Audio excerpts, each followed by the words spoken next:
So I just finished restoring this old joiner. And before I even make the first cut, well maybe the second, I'm going to rip out the straight cutter head and replace it with this helical cutter head from FindBuyTool. The question is, will it actually make this old machine cut just like a brand new joiner?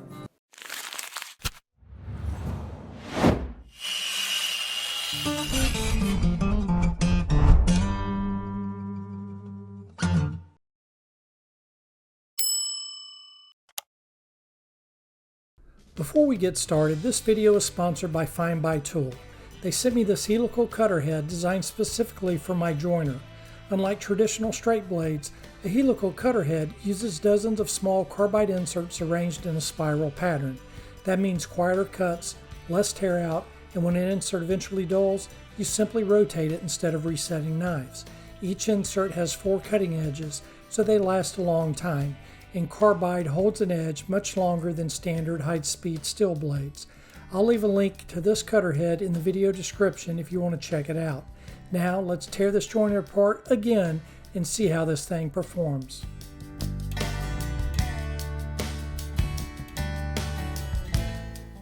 So this is the box that it was shipped in, and then if you look inside, it's really packaged really nicely with some neoprene rubber padding. So they send you the carbide blades. Now these are square blades that have cutting edges on all 4 sides. They sent 3 packs. I don't know if this is for the whole head or 1 pack and then 2 extra. We'll find that out here in a minute. And they also send you the screws for screwing the cutter heads or the cutter blades into the cutter head. And then they send you a wrench to install the blades. And then this is the actual helical cutter head. And the cutter head comes with the bearings on both sides of the cutter head. I will have to take off my existing pulley and put it on here, but that's not going to be an issue at all. So let me go ahead and install the blades on the cutter head itself. 4 edges equal 4 times the value. Simply rotate the insert to access the fresh cutting edges whenever one wears out. This smart rotation system quadruples the lifespan and reduces replacement costs by 75% to a straight blade insert. And once you've rotated them all the way around to the FindBuyTool logo, which is the wrench logo, it's time to hit up that website and order some new inserts. The 0.5mm rounded edges act as safety buffers. Even if the insert is installed slightly crooked, they prevent annoying scratches and splinters on wood surfaces. The 150mm edge radius is specifically designed to optimize the helical cutter head's performance, enhancing the cutting for a smoother, more efficient experience on all types of wood.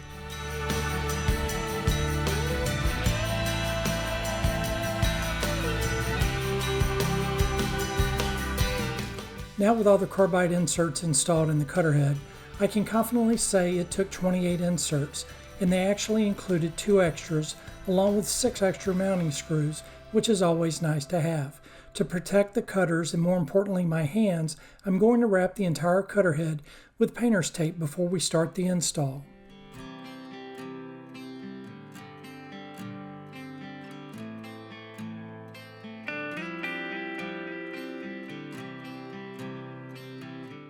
So this is my newly restored Delta 37-195 joiner, and the first thing we need to do is remove the blade guard.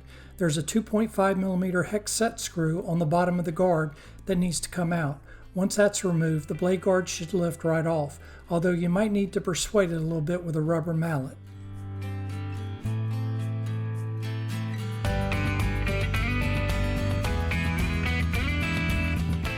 Next up is the fence. To remove it, I'll take out the 2 6mm hex bolts, each with a lock washer and a flat washer. With those removed, the fence should lift straight off the joiner.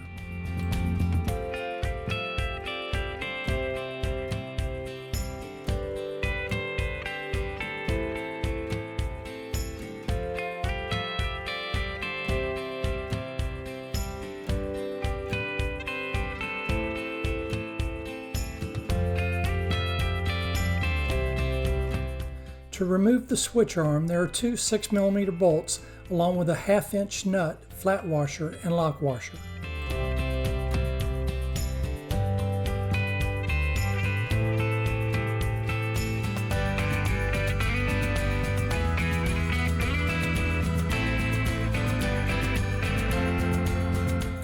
Next, there are 4 6mm bolts, again with the lock and flat washers that hold the fence support to the joiner. When you remove this piece, you should see 2 alignment pins in the fence support, so keep an eye out for those.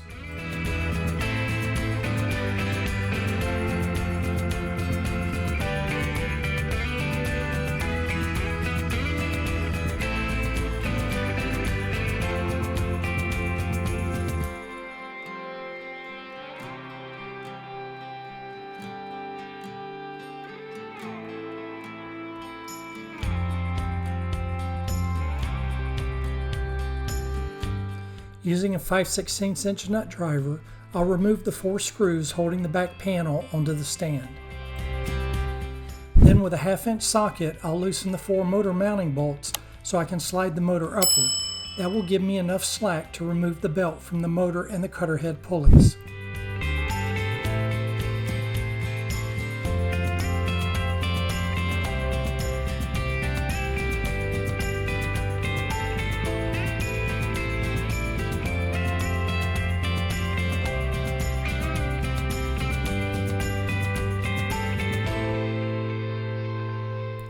There are also 4 Phillips head bolts with 1/4 inch nuts that hold the dust cover in place, along with 2 5/16 inch screws securing the dust chute to the stand.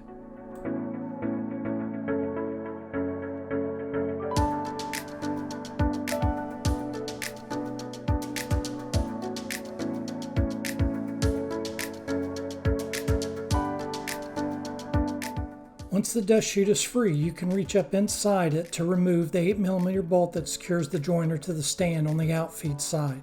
There are 2 more bolts on the infeed side, each with lock washers and flat washers.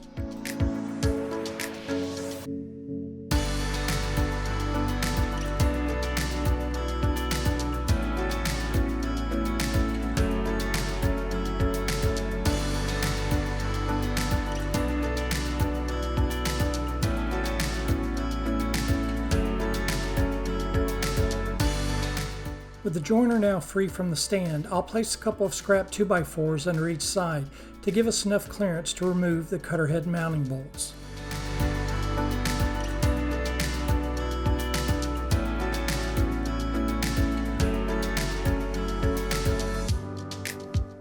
Before removing those mounting studs, I'll use a 3mm hex wrench to loosen the 2 set screws holding the cutter head pulley onto the shaft.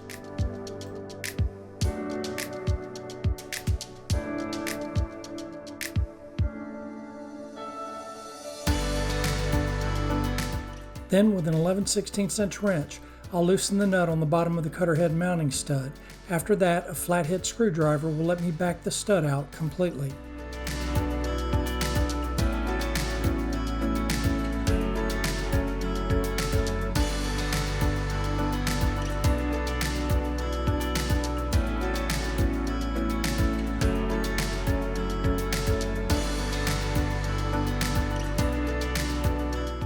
I'll repeat that process on the other side, and then the existing cutter head should just slide right out.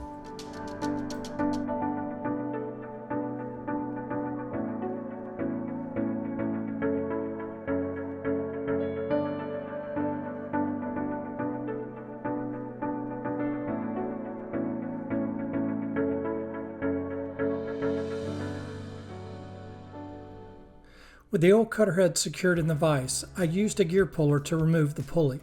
Just be careful not to lose the drive shaft key. There's a slot in both the pulley and the shaft that it fits into.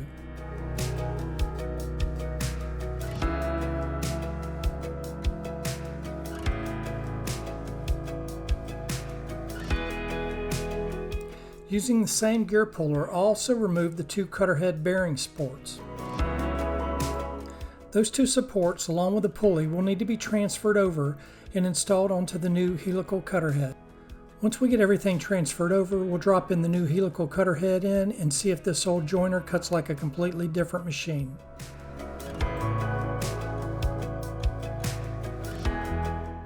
Now it's time to put everything back together.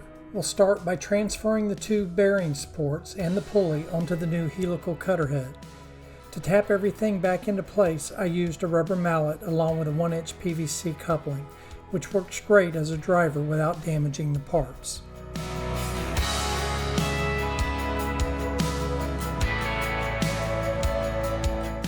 And don't forget that shaft key when reinstalling the pulley.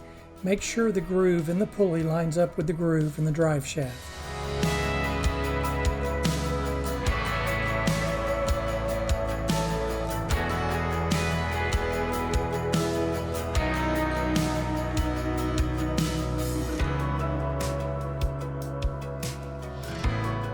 With that done, we can start working in reverse order and install the new helical cutter head back into the joiner.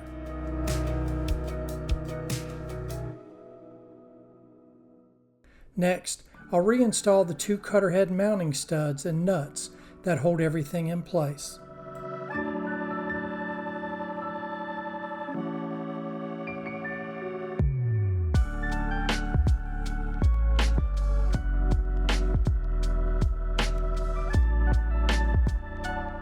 Now I can remove my temporary 2x4 spacers and reinstall the 8mm joiner mounting bolts, 2 on the infeed side and 1 on the outfeed side.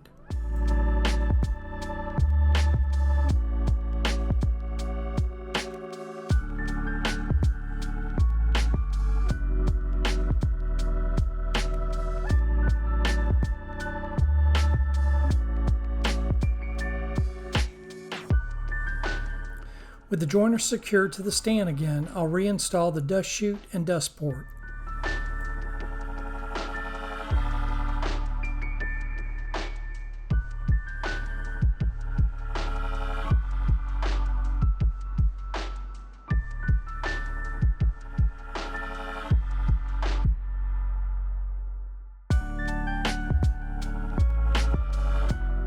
Next, I'll go back and tighten the 2 set screws that lock the pulley onto the drive shaft.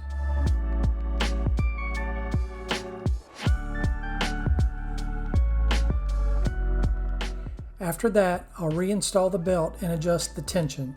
You're looking for about a 1 inch of deflection in the belt. Once that looks good, I'll tighten the motor mounts and make sure the motor pulley and cutter head pulley are properly aligned.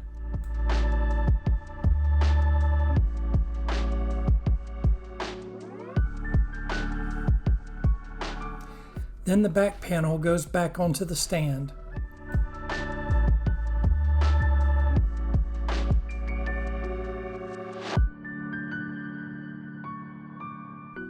Taking note of the alignment pins, I can reinstall the fence support using the 4 6mm bolts.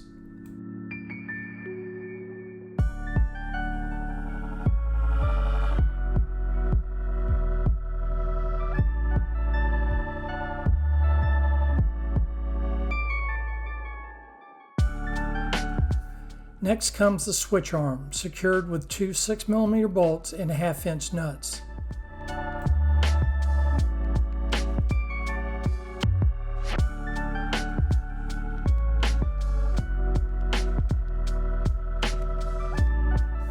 Then the fence goes back on with the 2 6mm bolts.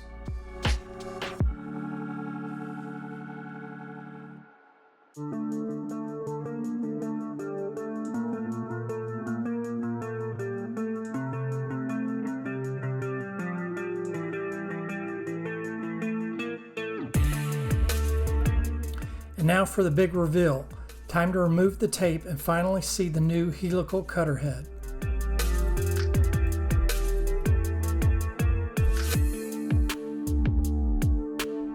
Sweet. Now let's fire it up.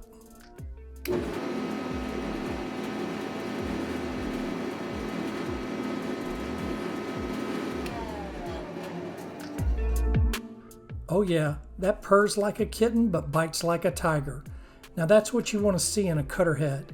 Nice job, FindBuyTool. For the test cuts, I grabbed the softest hardwood and one of the hardest hardwoods I could find in the shop.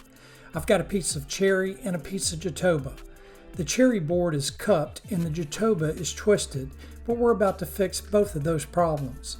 Now for video purposes, I'm leaving the blade guard off, but just to be clear, I would never run a joiner without the guard installed. Since both boards are cupped and twisted, it's going to take multiple passes to flatten them out. I'll start with the cherry. After the first pass, you can see it's cutting along both edges while the middle is still untouched. That's the cup in the board. but after the third pass, the entire face is cleaned up and smooth as a baby's bottom.